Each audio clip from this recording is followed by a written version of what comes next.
Alrighty, it's story time again, and today's entry comes to us courtesy of Thrift Books.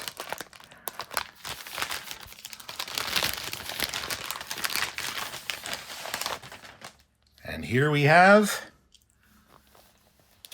Northern J. Calloway presents I've Been There. Written by Carol Hall, illustrated by Samus McLean, conceived by Northern J. Calloway. It's a discard from the Ellensburg Public Library, wherever that is. And who knows, that guy could have been made into a Muppet.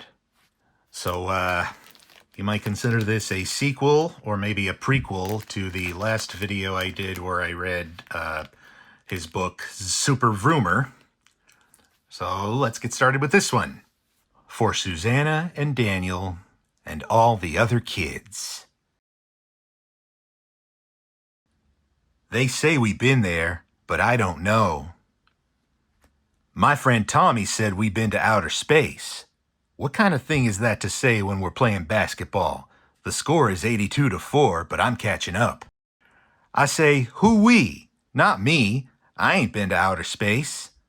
Tommy said, not you by yourself. This country, the United States of America, been to the moon and been to the planet Mars, and that's in outer space, so we been to outer space. I say, I live in this country. When did it go? Tommy rolled his eyes up funny in his head then.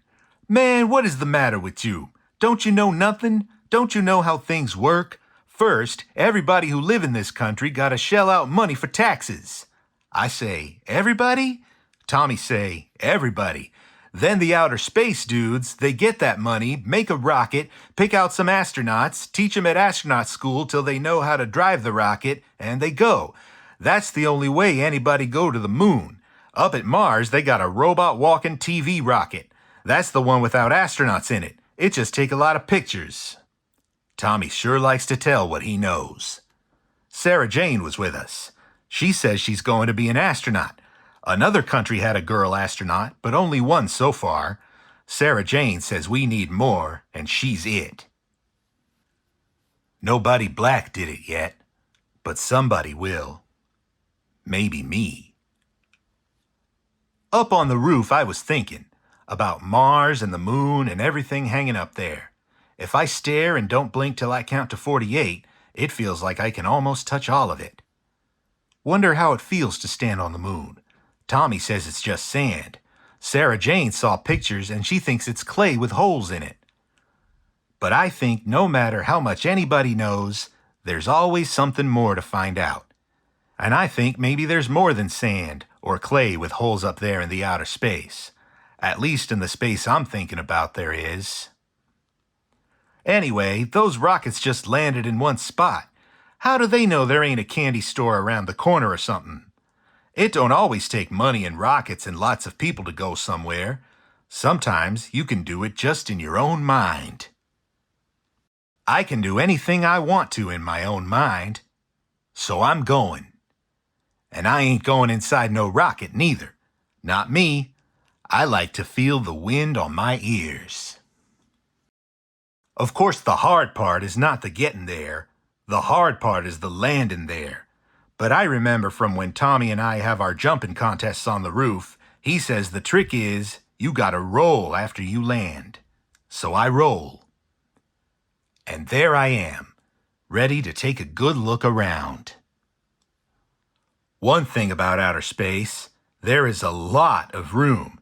So first I'd walk around very cool-like, looking things over. Then I'd run 100 miles. After that, I'd do a big super leap, add a few hops, a couple flying cartwheels and spins, and one giant handstand, and then I would have finished my walk. Wouldn't all just be hanging out, though. I'd have a lot of exploring to do. I might find me a big pile of rocks to play on. Not just plain rocks like what we have at home when they knock down an old building or something. These would be colored rocks, all the colors of the rainbow, plus a few I ain't even seen yet. And I'd just run my fingers over all those rocks and feel how smooth and pretty they were. Sometimes there ain't nothing as fine as a rock. Then it would be time to have an adventure.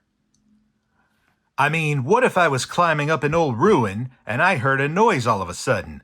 A little scritch-scratchy noise you could hardly hear at first, but you know means something is there. I'd look over my shoulder. Wouldn't see a thing. Then I'd look over the other shoulder. Wouldn't see a thing. And then I'd hear it again. Scritch, scritchy, scratch. And what if I saw it, and it was a 19-foot tall gorilla bat, and coming at me? That'd be easy. I'd do like I saw in a movie.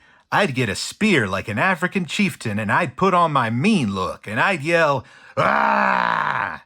and I'd go right after him. But what if the spear broke? Simple. I'd do like I saw on TV. I'd make a big deep hole, and I'd cover it with about 40,000 leaves, and then I'd make a face at the gorilla bat, and he'd start running right toward that hole. But what if he jumped over it? No problem. I'd do like Sarah Jane once told me she read in a book. I'd run so fast I'd look like a streak of wind, and I'd run into the most secret, darkest place I could find, like a cave, and I'd crawl in, and I'd tiptoe as quiet as could be, way to the end of the cave, and I'd hide behind the stalactites, and I'd hide behind the stalagmites, and I'd be safe and warm. But he'd find me. Only one thing to do then. I'd just look up and say, "Okay, hey baby, want to shoot a few hoops?" That would be what he wanted to do, but I would beat him 72-5. It ain't so easy for a 19-foot tall gorilla bat to play much basketball up there in outer space. After we played, we would lie around and look at Earth for a while. He'd want to know things about it, and I'd have to tell him a lot of stuff. But finally I'd say, no matter what anybody tells you, man, it's always better to make your own trip. Then I'd have to get on home. Everybody'd be wondering where I was anyway by now, and I always meet Tommy and Sarah Jane before supper. Speaking of supper, we're having homemade biscuits. So I'd lead the gorilla bat over to where the good colored rocks were, and after that I'd show him my super-duper outer space turn-around falling away hook shot, and then I'd say goodbye and go home. There's lots of ways to get somewhere, but this time I'd take a bus. Why not? You ask me, anything is possible. And now I say I've been there, but they don't know.